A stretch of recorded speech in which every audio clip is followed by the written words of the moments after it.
What is going on, guys? Welcome back to another video.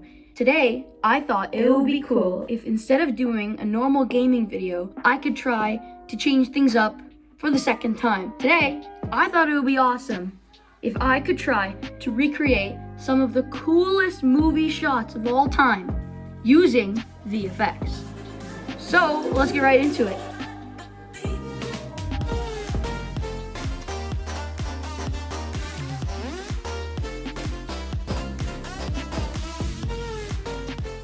If you guys didn't know, recently I've been taking courses in 3D modeling and 3D animation. So I thought it would be cool if I could use some of my beginner skills to try and do an actual project. Because up until now, I've been making like donuts and cubes falling. I wanted to try something cool, and when I first created these scenes, I didn't know if they were gonna be cool or not, but that was a risk I was willing to take for the sake of good content. I started off by trying to think of iconic movie scenes, and at first my mind jumped straight to the bullet dodging scene from The Matrix. This scene blew my mind when I first saw it, and the fact that it was made in the 90s blew my mind even more. I had such a strong urge to try and recreate this scene that I couldn't make a video like this without doing it. Another scene that blew my mind when I first saw it was the scene from Infinity War, where Thor is like, "Bring me Thanos," and he jumps up and he smashes Stormbreaker into the ground.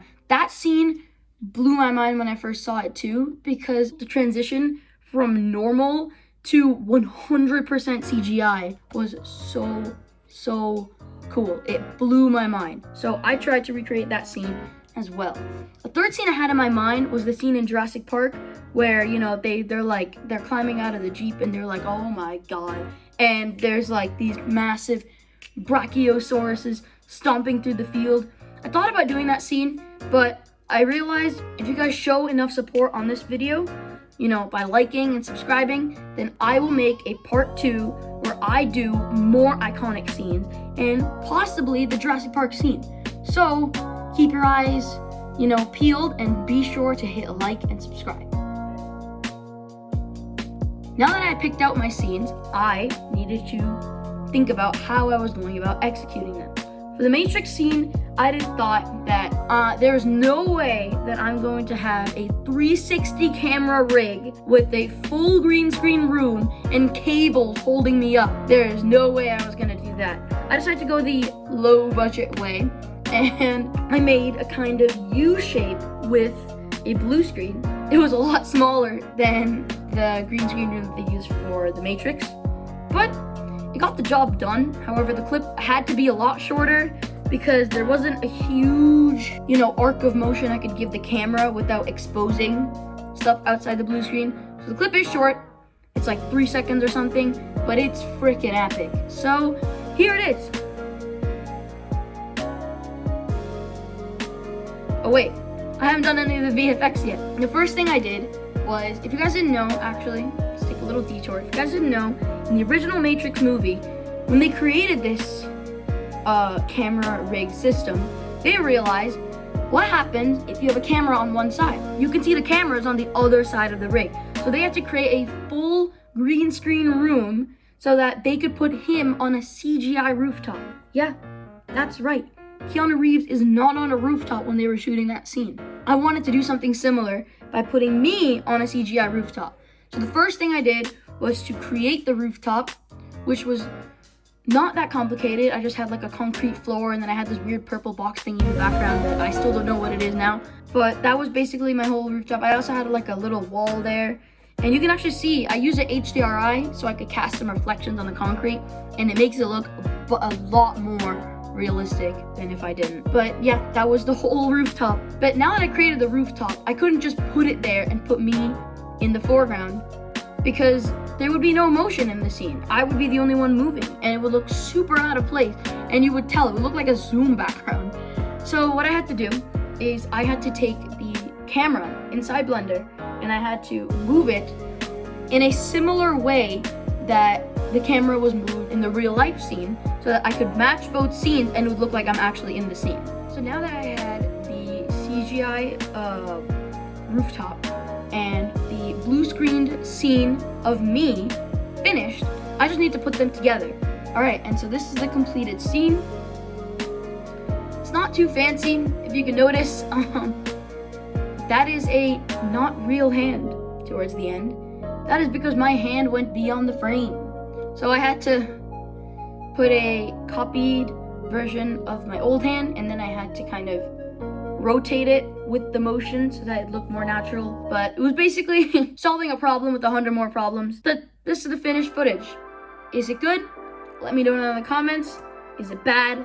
Let me know.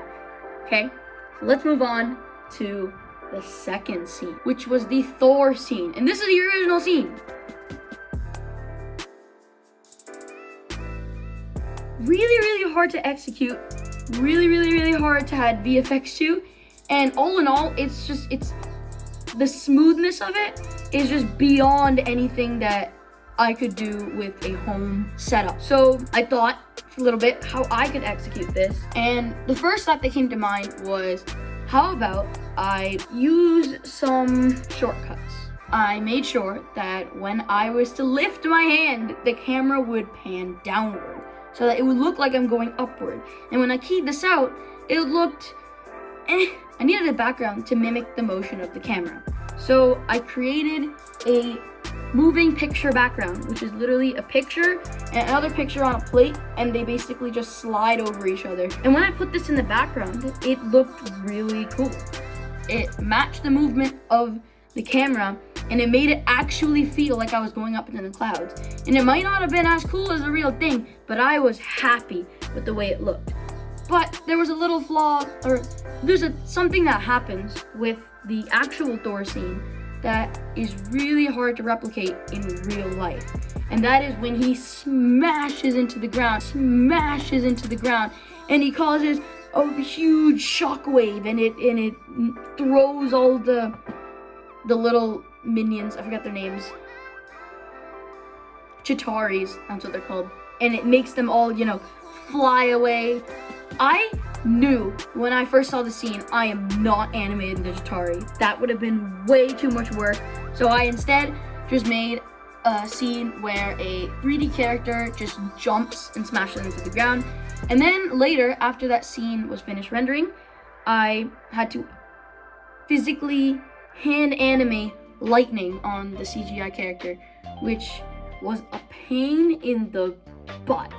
But once I got it done, it looked pretty cool. I had to add some fake motion blur, kind of zoom in the beginning and then zoom out so that the transition between real life and CGI didn't look that bad. In the end, still looked pretty bad, but when you look at the whole thing as a total clip, it doesn't look that bad.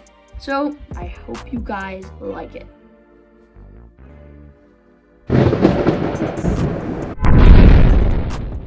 Okay, I know it's not perfect. I know it's not the most amazing VFX scene you've ever seen. I made this in one day, okay?